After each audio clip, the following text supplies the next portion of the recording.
Section 1. You will hear 3 conversations.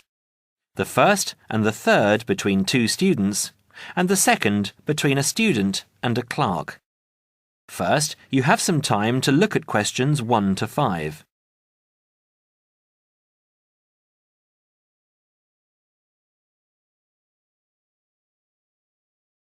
Now we shall begin. You should answer the questions as you listen, because you will not hear the recording a second time. Listen carefully and answer questions 1 to 5. Hi, it's Mike, isn't it? Yes, and you're... Phoebe. Phoebe, right. Where are you headed? I'm looking for the main hall. So am I. Are you going there to register for next year? Yes, I was told to go to administrations and fill in an application form. That's what I'm about to do. I went to information and they told me it was at the end of this corridor. Then we have to turn left and immediately right. That should lead us to the exit, where opposite we should find the entrance to ground level main hall. It's a big old red building. From there we need to go to the first level and then follow the signs. Apparently it's the second office opposite the foyer. It would be pretty hard to miss. That sounds easy. It shouldn't be too hard to find. Well, since we're both heading in that direction, let's go together. Hopefully it won't take too long. I haven't had anything to eat and I'm starving. Me too. Well, how about I go to the canteen and get us something while you make your way to the main hall? I'm sure there's going to be quite a wait. There always is. I can meet you there. Sounds like a good plan. What do you want me to get you? How about a chicken and salad roll and a drink? Okay. What if they don't have a chicken and salad roll? Anything similar, like ham and salad, or just plain salad and cheese. Oh, and don't forget the drink. I feel so dehydrated. No problem. What type of drink? I don't know. How about a Coke? No, nothing like that. Something healthier. An orange juice? They're usually full of sugar unless you get it freshly squeezed. Water? Yes, that's perfect. Here, take £2. That should cover it. If it's more, I'll give it to you when you get back. I only have a 20, and you know that they get cranky if you give them large notes. Okay. See you in 5 minutes. Before you hear the second conversation, you have some time to look at questions 6 to 10.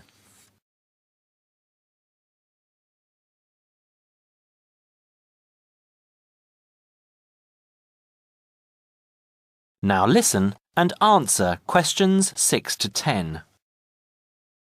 Hi, I'm here to register for first-year economics. I'll just have to fill out this form for our records. What's your name? Phoebe Payne. Can you spell that for me? Sure. P-H-O-E-B-E-P-A-Y-N-E.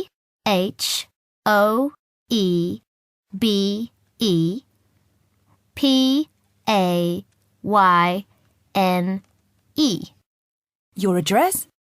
6 Wainwright Avenue. That's W-A-I-N-R-I-G-H-T,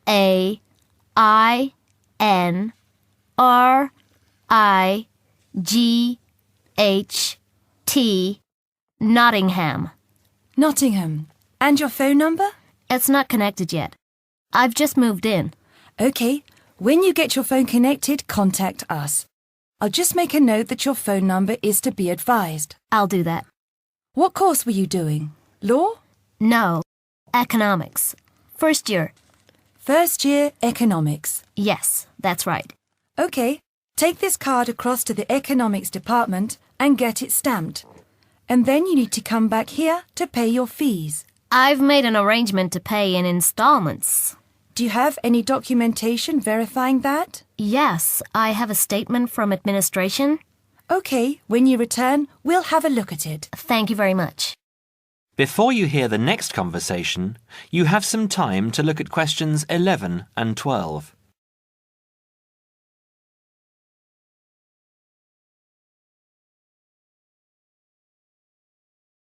Now listen and answer questions 11 and 12. Here you are. It was quicker than I thought, but I have to get this card stamped and return here to organize my fees. That's good. It means that I won't have to wait long either. How did you get on? What with? Oh, the food. Well, there wasn't much left, so I got you a cheese and tomato sandwich and water. That's fine. Do I owe you any more? No, I need to give you back £3. But I only gave you 2. Oh, yeah. I thought you gave me a £5. OK, so we're square. So what do I have to do? Go to the desk and give your personal details. Then they'll give you a card that you need to take to your faculty. What's your major? Environmental science. OK, so you'll have to take the card to the environmental science faculty and get the card stamped, return to administration in the main hall, and organize your fees. And that's it? Yes, that means you're registered. Then we receive a letter with the details of our course where we'll be informed to go to the notice board or online to find out when and where our lectures are. OK, let's have this bite to eat first. That is the end of section 1. You now have half a minute to check your answers.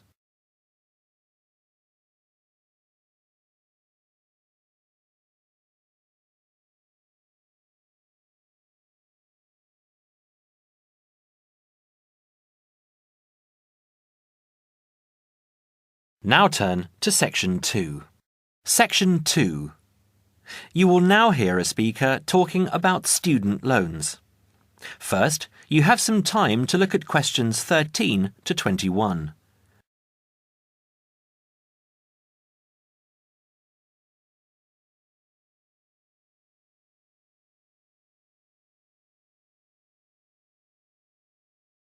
Now listen carefully and answer questions 13 to 21. Thanks for turning up today and welcome to this short talk on student loans. What you'll hear from me today are a few starting points, which should guide you in the right direction for what is suited for you. I'm assuming that most of you have an account at a bank or building society that you can draw funds from. These funds will either be your own or through a loan you may have with the bank. You may even have a credit card you can use. If you don't have a bank account, I suggest you open one with one of the major banks. It's the best option as you will find major banks have more outlets. Within the city and in close proximity to the university are HSBC in City Plaza, Barclays in Ragdale Square, National Westminster in Preston Park, and Halifax in Hope Street. At this stage, I just want to inform international students that not all the services available for resident students will be available to you. As international students, you need to provide documentation stating that you have funds available to see you through the duration of your study. Different banks have different policies, so search out the one that will benefit you the most. You will also need to provide a photocopy of your passport and certification of your enrolment in the university. The most common way of taking out a student loan is either through the university or through a banking institution. If you decide to go with the university, again, you need to supply certification of enrolment and passport if you're an international student, or if you're a resident, you will only need the enrolment details. One word of warning is that you need to be clear on the interest you will be paying on your loan. The interest level through some universities is almost as much as the loan itself, so if you borrow £10,000, you might have to pay back close to 20. Also, with student loans through the university, you have a limited time to pay them back, and this time is not flexible. You might have only 1 year. You might have 5. As I said, different universities have different policies. This university, for example, has an interest rate of 23.5%. It's quite high, but not as high as many of the other larger universities. The other option is to take out a loan through your bank. You will find that most banks will have lower interest rates than the university. They average roughly between 14.5 to 18.5%. Banks also give you an option of over how many years you want to make repayments. You can basically choose to pay it back in a year or in 10, even more if you are finding it difficult. Make sure you have an account with the bank you decide to go with. Either a current account or a savings account is enough. With either of these accounts, you can use your card to make withdrawals and deposits from automatic teller machines at any time, and make payments over the internet if you choose. You can also use Maestro, one of the systems which automatically take the money from your account at a time that you have specifically stated, and deposits it into a nominated account of your choice. You might decide to have £150 taken out each month, and each month this is what will happen. Also, check what fees apply with what services. Some services are free of charge, but they are few and far between. OK, so that's all from me. If there are any questions related to what I've covered today, please raise your hand. That is the end of section 2. You now have half a minute to check your answers.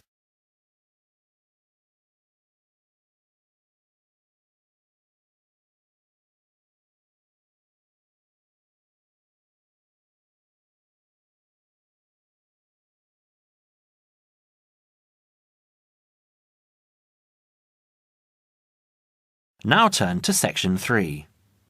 Section 3. You will hear a dialogue between two students, David and Jim. First, you have some time to look at questions 22 to 25.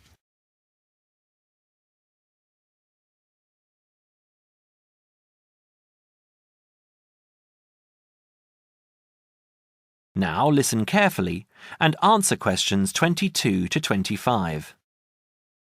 Hi, Jim. Hi, David. I'm glad I found you. I've got a topic for our presentation next month. What is it? I thought it would be a good idea to talk about glass and how it's recycled. That doesn't sound very interesting. That's what I thought, but it is. Did you know that glass has been around since as early as 4000 BC, when glass was used in the Middle East as a glaze to decorate beads? Is it really that old? Yes, and by 1550 BC, coloured glass vessels were widespread and used for cooking and drinking. The earliest known clear glass is a vase found in Nineveh in Assyria, dated from around 800 BC, which is now in the British Museum here in London. You know, I think I've seen that. I was at the British Museum a couple of months ago with Lisa. We don't realise how valuable glass was. It wasn't used widely back then. Until the 18th and 19th centuries, glass was very expensive and was used for limited applications, such as stained glass windows for churches. Large-scale glass manufacturing began with the Industrial Revolution, with the mass production of glass containers beginning at the onset of the 20th century, and glass light bulb production automated in 1926. How expensive? I don't know. But nowadays glass is much less expensive and is taken for granted as a packaging material, in addition to its use in windows and other applications. Do you know what glass is made from? New glass is made from a mixture of 4 main ingredients: sand, soda ash, limestone and other additives. These additives include iron for colour, brown or green, chromium and cobalt for colour, green and blue respectively, lead to alter the refractive index, alumina for durability, and boron to improve the thermal options. Annually, total glass use in the UK is estimated at around 3.6 million tonnes. Before you hear the rest of the conversation, you have some time to look at questions 26 to 31.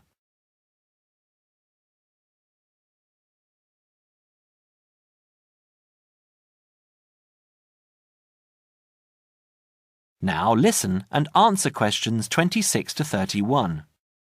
You're kidding. That's phenomenal. What do we do with all that glass? Where does it go? Using present technology, the UK glass industry has the capacity to recycle over 1 million tonnes of glass each year.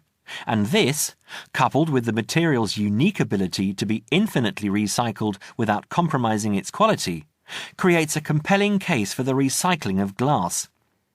Despite this, glass makes up around 7% of the average household dustbin, and last year over 2.5 million tonnes of this material was landfill.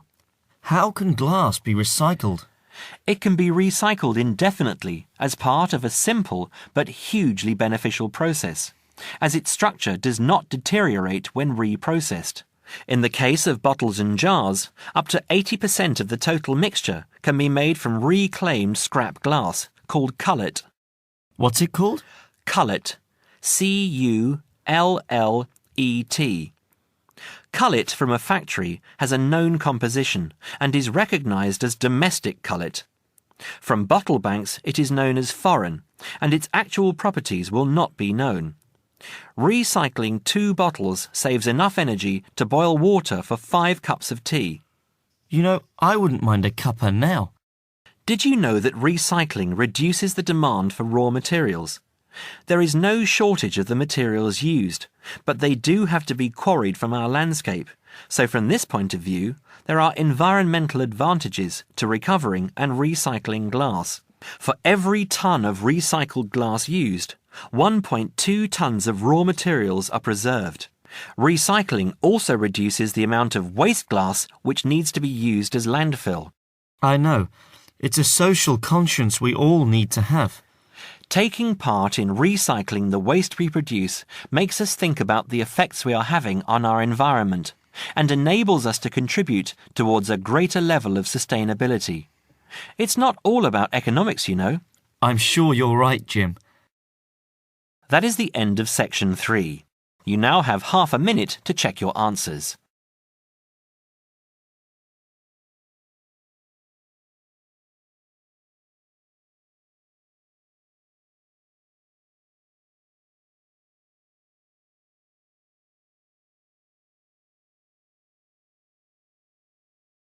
Now turn to section 4. Section 4. You will hear an orientation lecture on sports therapy. First, you have some time to look at questions 32 to 40.